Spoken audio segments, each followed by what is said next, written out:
मरियम नवाज के दौर में पंजाब में खिदमत के नए रिकॉर्ड्स बन रहे हैं।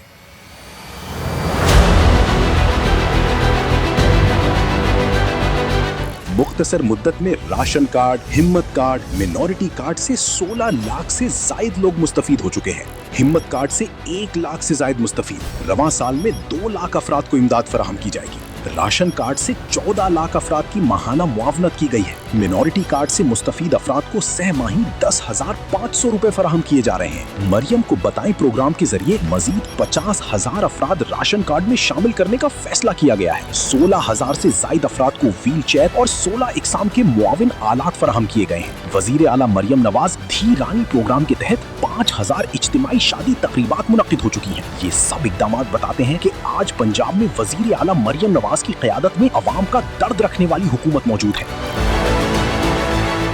जब तक पूरे निजाम के अंदर बेहतरीन तब्दीलियां नहीं आती, मैं आराम से नहीं बैठ रही।